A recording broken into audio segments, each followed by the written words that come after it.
But I started writing when I was in 6th grade, and last year I was able to publish my very first book. So I've gotten to live that dream as well.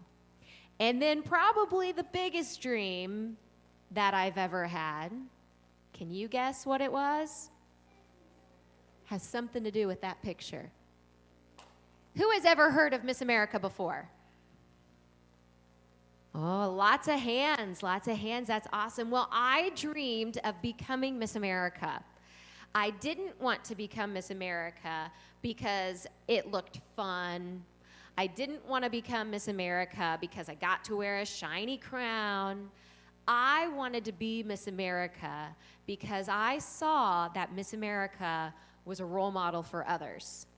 And she had the opportunity to do exactly what I'm doing today, to go around the country, to speak to groups of people of all ages, encouraging them to make good decisions, to love each other, and to live by faith. And that's what I wanted. When I saw Miss America, I saw a woman who was in a position of influence, and that is what I wanted. And as a little girl, even younger than any of you here today, I started watching the pageant and learning more about the job of Miss America. And as I grew and the more I learned, the more I fell in love with the opportunity of potentially being Miss America. And when I was 22, I was able to go and compete at the Miss America pageant.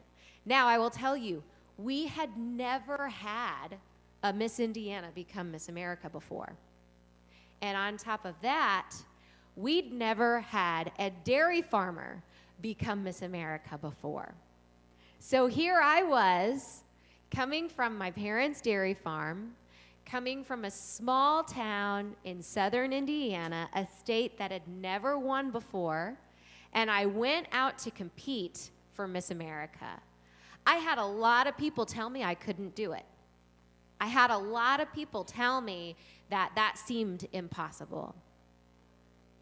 And you know what? I got out there and I felt very out of place.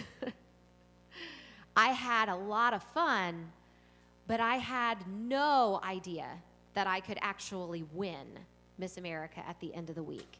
And so I had made a decision before I even left for the competition that this was in God's hands, that He knew what the outcome of the week was going to be, and that if I wasn't going to be crowned Miss America, that He had something even more special in store for me after competing for the title. So I went out there focused on doing good for Jesus. In fact, during the Miss America competition, there is a talent portion of competition. So you can sing, you can dance, you can play an instrument. I've even seen girls jump on trampolines, go roller skating. So talent can be all kinds of different things. It's really cool. But for me, I sing. And so, as you heard, I sang at Mrs. Whirling's wedding, even before I became Miss America, which is really cool. And so, singing was my talent. And the most difficult part about getting ready for that portion of competition was choosing what song I was going to sing. Well, I knew that I wanted to glorify God. And so, I chose a song that was called Via Dolorosa. Via Dolorosa means the way of suffering. It is a story about Jesus dying on the cross. How perfect of timing that it is that we just celebrated Easter. We just celebrated Jesus dying on the cross for our sins. And of course, 3 days later, what did He do? He rose. He rose. That's absolutely right. That's the meaning of Easter. And that gave us the promise of eternal heaven. And I thought, that is an awesome story to sing about. So that's the story I'm going to sing about when I compete for Miss America. Well, of course, the rest is history, that I did win Miss America. And for weeks after I won, I started traveling. I traveled for an entire year. Almost every single day, I was in a different location, doing something different. But for weeks, right after the pageant, I had so many people come up and tell me that I shouldn't have sang a song about Jesus, because they thought that maybe I would have offended somebody and that they wouldn't have crowned me Miss America. But you know what I said to them? I said, I've had a lot of dreams in my life. I've wanted to become many things, and I've wanted to do many things. But of all of that, the most important thing I will ever do is tell the world about Jesus. And the most important thing I will ever become is a child of God. And guess what? Every single one of us in this room right now can tell the world about Jesus.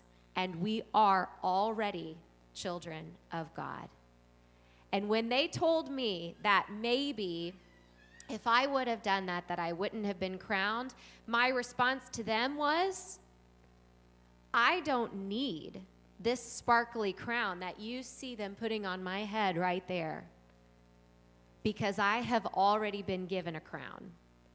And that crown is the crown of glory that Jesus won for us on the cross.